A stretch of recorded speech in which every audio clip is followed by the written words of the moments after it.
Hi, folks.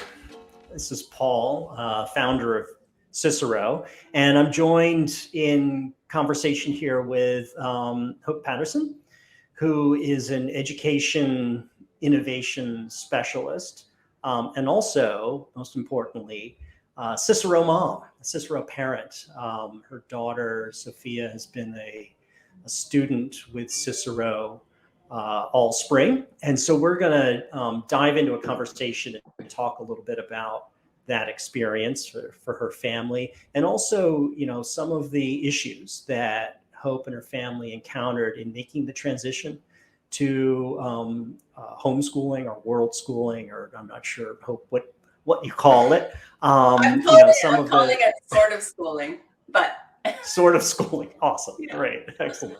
Yeah. Cool. So without further ado, let's hop into it. Hope, Yeah. thanks for joining me. My pleasure. And I think we both decided that this would be a good idea because in my work of gathering up feedback from families who are interested in making a change with their kids' education, people curious about what can they do to address, I think what a lot of people are feeling in the last couple of years since the pandemic is what's going on with school, and more specifically, what can I do for my own child so that they will love learning again, or I can find a pathway that suits them. So I've been doing lots of digging. You know me. I've been spreading my network around the world, asking questions, working with innovators, and I think also trying to uncondition myself as to what I think school looks like. And you and I discussed that maybe today would be a good opportunity, because I'm getting plied with lots of questions, to just dive in. We can share our experience with your amazing platform in sort of a Q&A style, to give people a better understanding of what is Cicero and what does it look like from a parent and student angle. That sounds great. Well, maybe it makes sense to kind of start at the beginning and talk a little bit about your journey, your family's journey. What led you to think about alternatives to traditional brick and mortar school, and what was that kind of decision making process like? What kinds of friction did you run into? What were your concerns? Kind of just take us through that a little bit. Sure. I would say that I really liked school, to be honest. I think some parents come at this from a place of they really struggled with school and learning in a conventional environment. I would say that my husband and I, we really enjoyed school, got a lot out of school, did well at school. So it wasn't coming from the angle of like, screw school, let's just throw it out. And it came from a place of pretty early on. I have my work hat is I work with startups, with entrepreneurs. I am an entrepreneur myself. And I think having a mindset of building things, of thinking creatively, thinking outside of the box, trying to address problems or find opportunities to things.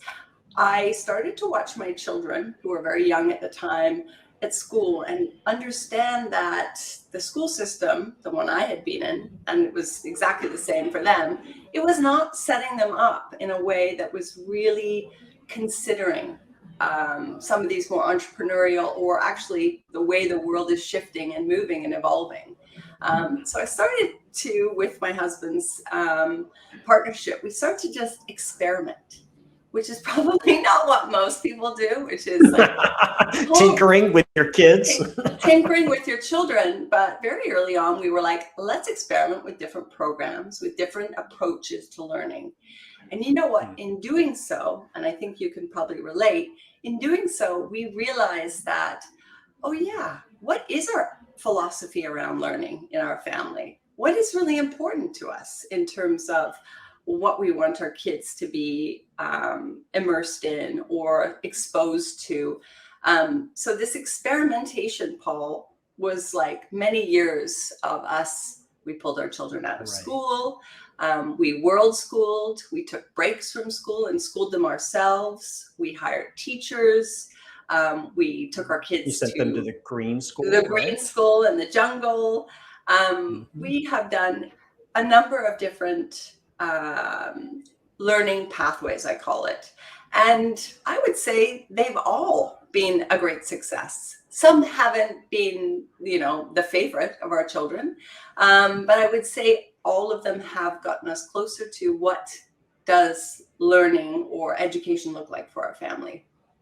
And over the years, our kids have also gone through different developmental stages, which has been, I would say, an obstacle. When they're younger, when you experiment with their schooling and put them in different programs or pull them out of school or try new things, kids are usually more amenable.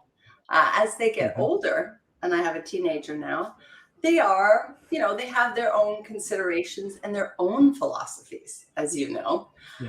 They Um, become their own people. Just who crazy, knew? huh? Who knew?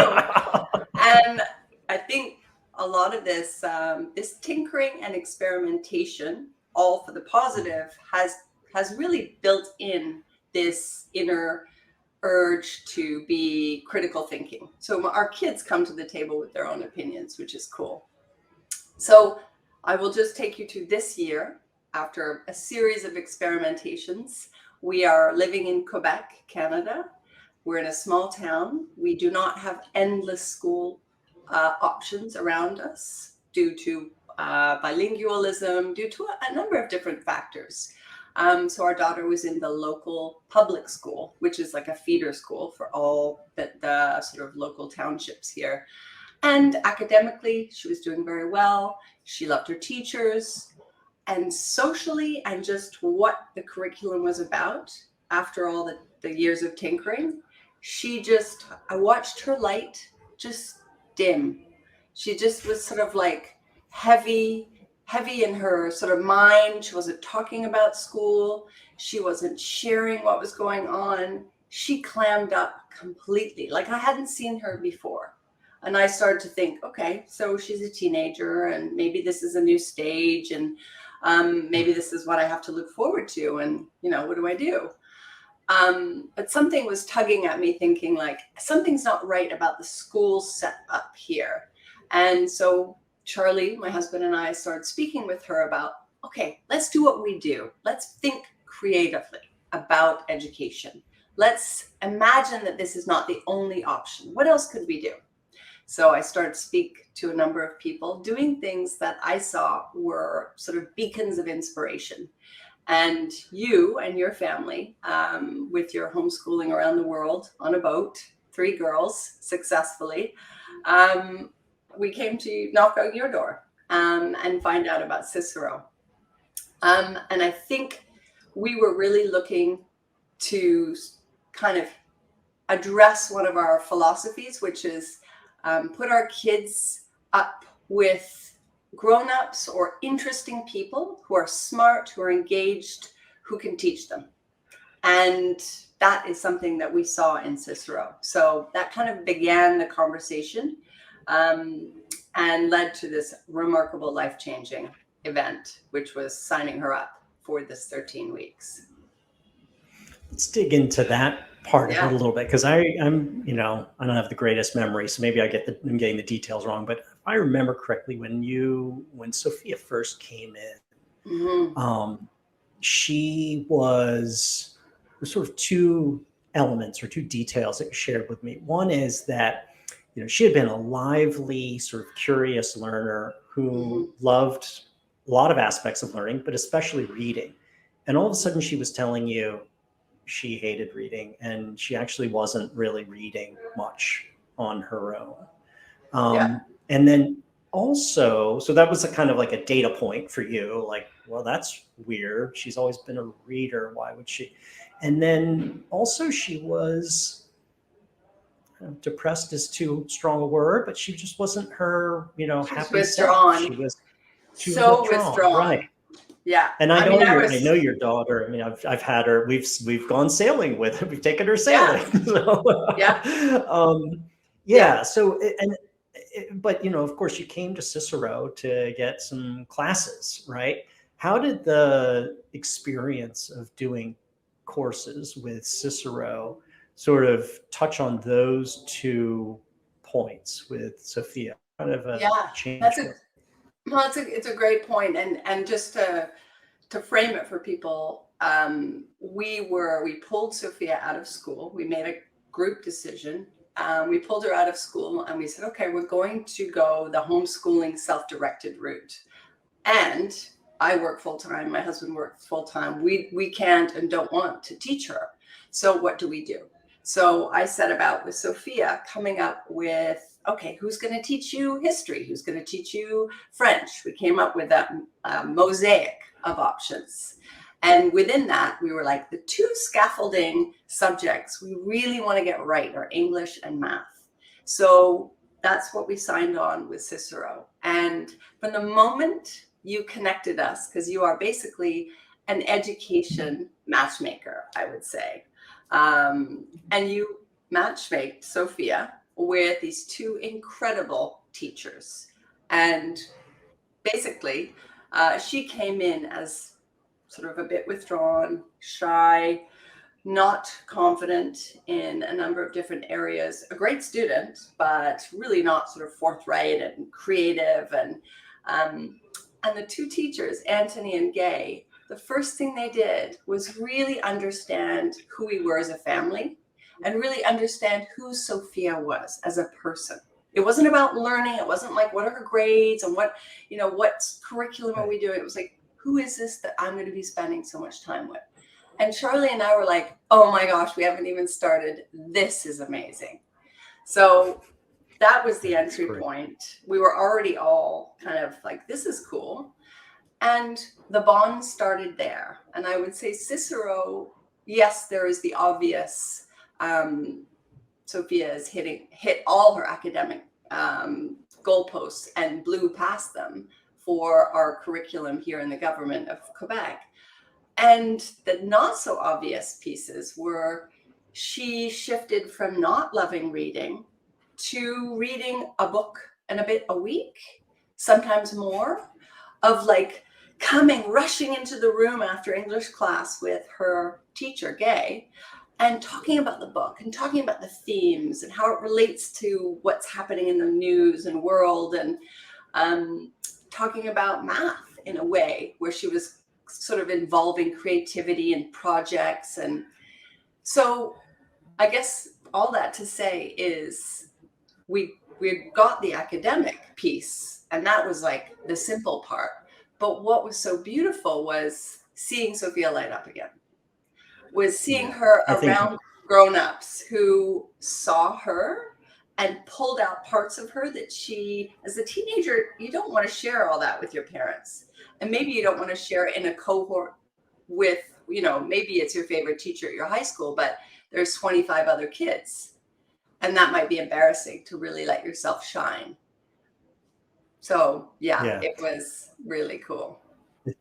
It's interesting. I followed up with Gay, who's the English language arts teacher for Sophia, and she was talking about this experience and also her experience with some other students. And she said that the power of the one-on-one model is that there's no place to hide, right? No. So, student can't be hiding, in the back of the class or in chaos or whatever it is, that it's face-to-face, one-on-one.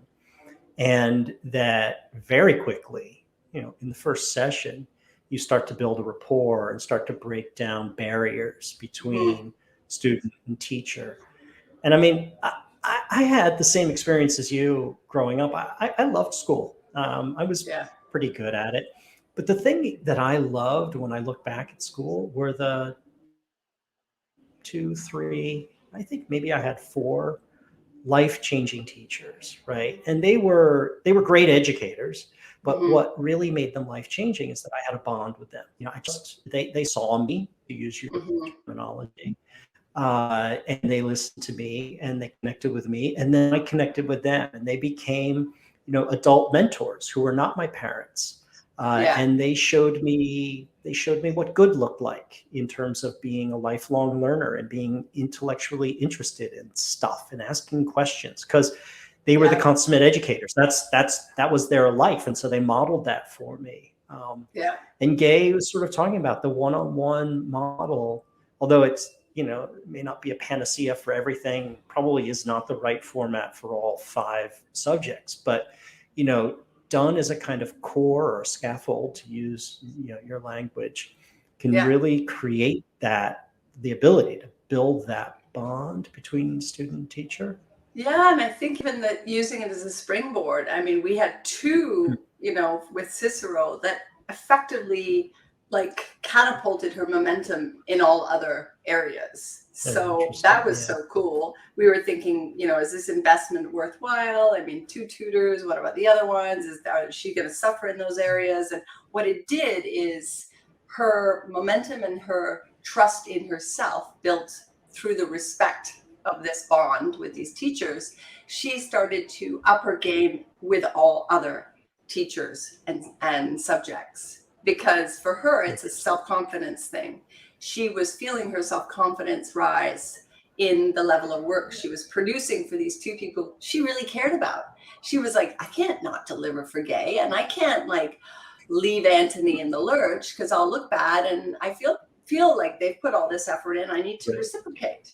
So it's the reciprocal trust and respect, which you don't need for every single subject. But if you get it for some ones that really matter, I think then it just carries through everywhere. Yeah, and that's a core piece of learning, right? I mean, Yeah. So one of the things we hear a lot from parents is content, right? Like, what's the curriculum? Yeah. What are we going to cover? Are we going to be, keeping up with state standards or the Joneses or whatever? But I'm hearing a very different message from you. The content was there in spades, but the real value was something, or it started with something deeper, something about connection with the child, meeting the learner where she is. Explore that a little bit. Yeah, and we talked about this early on when you said, okay, Hope and Charlie, what are your expectations here? And we, again, had to go back to what is our philosophy? And if we didn't know, we had to get clear and also be on the same page with each other and share with Sophia, because I think that actually is a family bonding exercise. I know you guys have been through it. That is worthwhile experimenting with education just for that. Even if you do it for 6 months, you will get clearer and closer to what matters to you as a family, and have these important dialogues that will stick with your kids. And I think Charlie and I both said we want her to have agency. We want her to feel like she can do hard things, like she can accomplish big goals. And that starts with, this bond. And both with Anthony and Gay, they moved her through the curriculum, but they challenged her a lot, big time. And basically, with that trust and that respect, she realized, I can do hard things. I can do really hard things. They're not going to do it for me. They're not going to show me exactly what to do, but they're going to guide me so that I can figure out the path forward. And that is everything. You cannot get that at school with a group in the same way.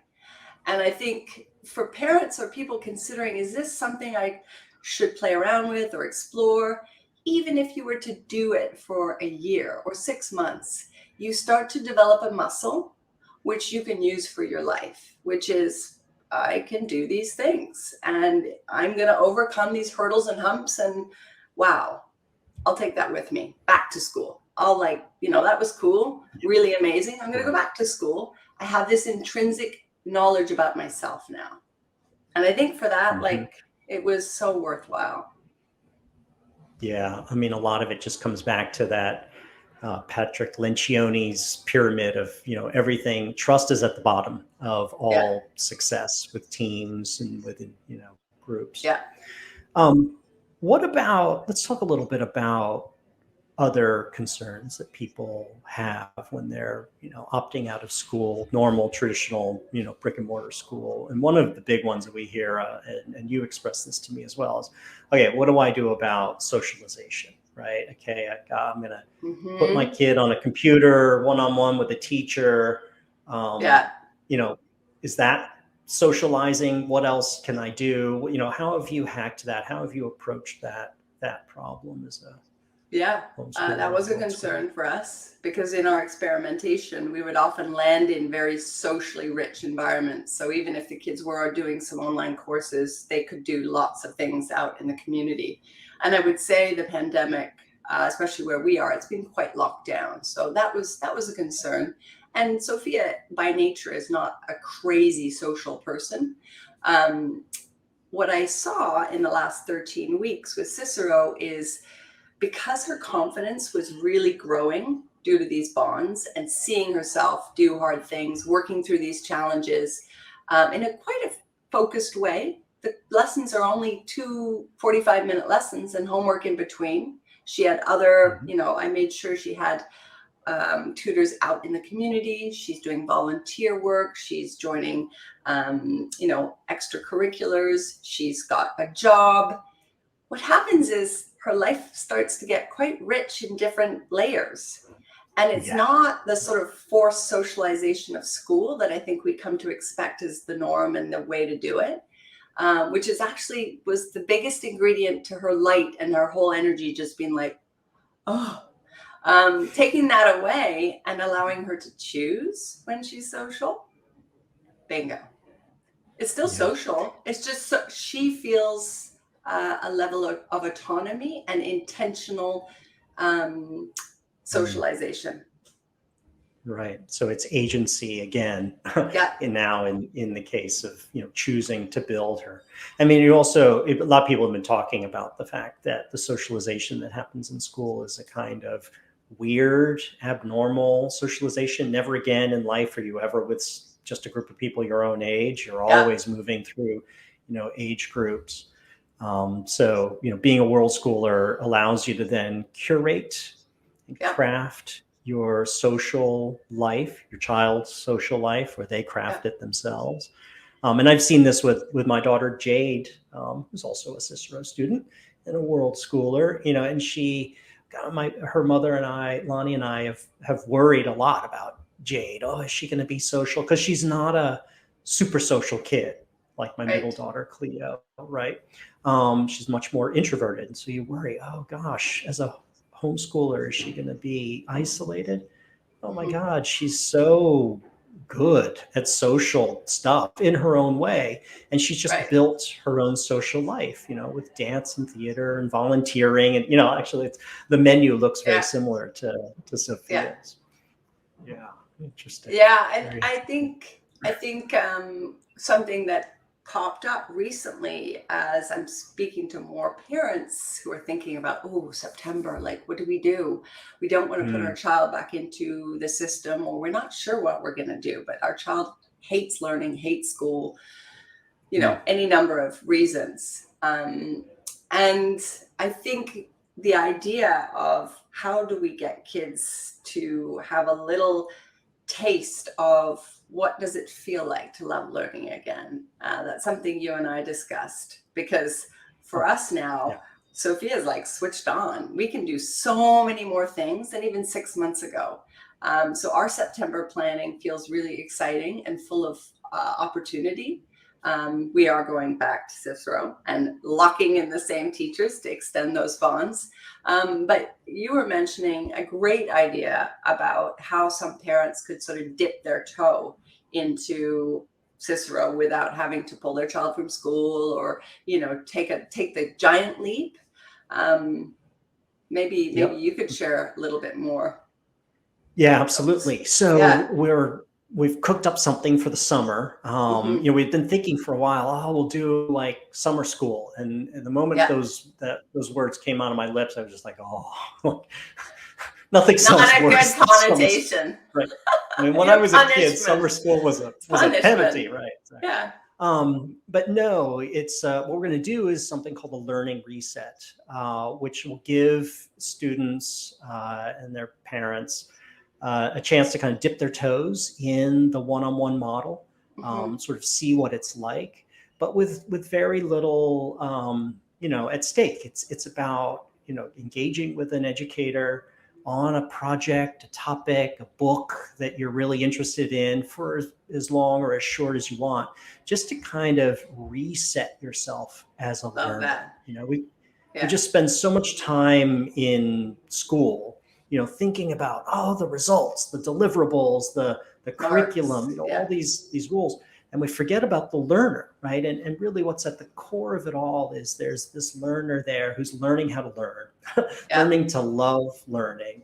And if we just focus on him or her for a moment and start there, we unlock everything else. The content and the success and the getting into college, whatever it is, will all sort of flow as long as we stay focused on that core, igniting that core curiosity. So that's what we're doing this summer, sort of summer learning reset. I love it.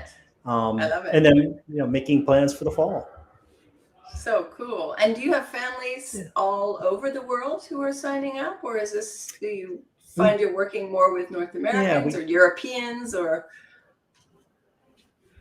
We've got a whole, panoply of people all over the world. We've got some people in Bali, Portugal, Canada, the US.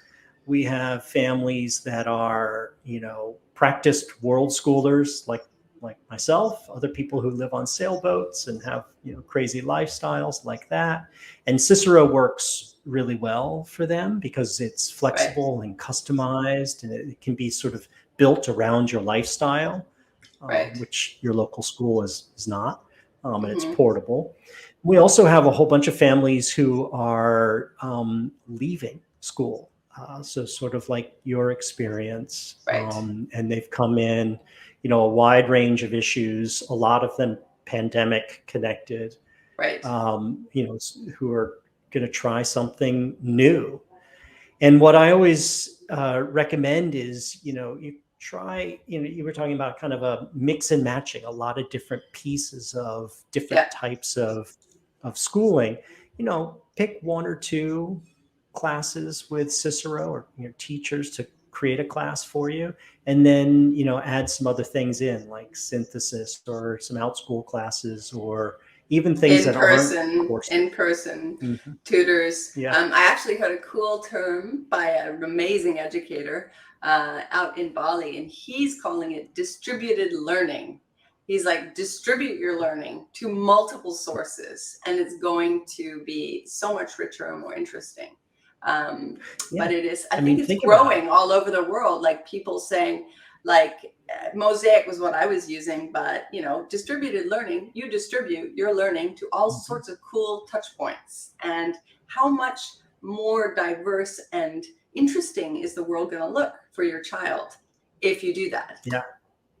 Yeah, there was a great conversation. I think you turned me on to it with the CEO and chief evangelist at Synthesis, talking on David Perel's podcast about this. Basically their point was, think about it.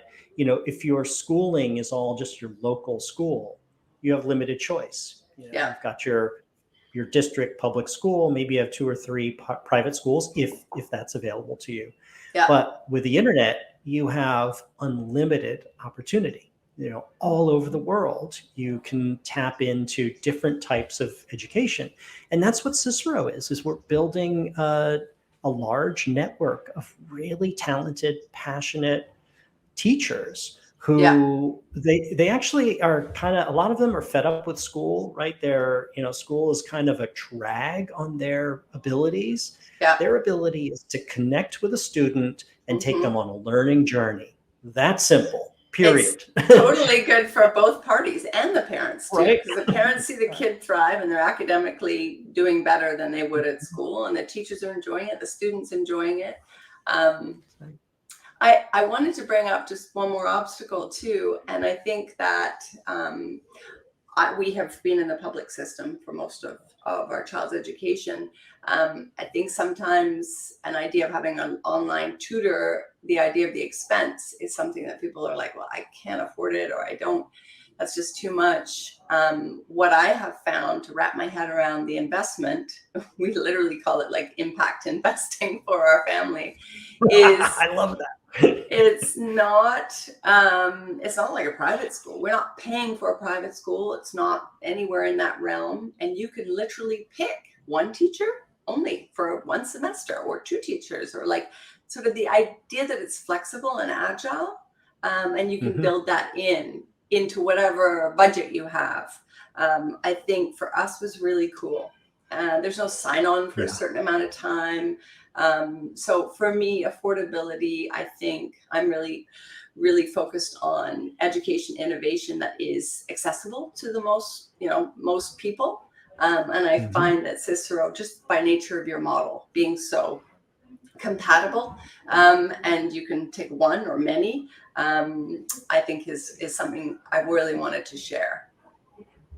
Cool. I'm glad you Yeah, did. Yeah, I'm a huge fan of things that are a la carte. My first yeah, business was in the industry where we did the same thing, a tour as opposed to, multi-day signing on for a lot of things. And I think we're entering an era, Hope, of just, extreme possibility in education, right? There's just so much to do. And I think if you're, I love the way you and Charlie approach it as impact investing in your family. If you take control and take charge and really with your kids, it's not unilateral. It's not like with the them. parents figure this Yeah, out and you just with them as a family, you really invest the time to think through your options, pick, choose, curate, and cultivate a whole, learning program that's kind of family wide. yeah, You can get amazing results. And again, you can measure these results in, data points like getting into college and is it a good college and how whatever selective you is it, blah, blah, want. blah, everything. Yeah, Or you can measure it in that spark, right? That what you see in Sophia's eyes, like she run out. I think I asked you a couple of weeks ago, like, do yeah, you listen in on Sophia's class? You're like, no, she closes the door when she's with her teachers. She closes the door. I have no idea what goes on, except the moment she's done, she comes bursting out of the room, so excited to share with me about the books, about the math problems, like whatever. She's just on fire. She's yeah, ignited with excitement about learning. yeah, To me, that's the measure. yeah. Well, you know me, I am full of hope and I see the possibilities. There is so much that we can do with our kids' education. Cool. And you know what? School will always be there.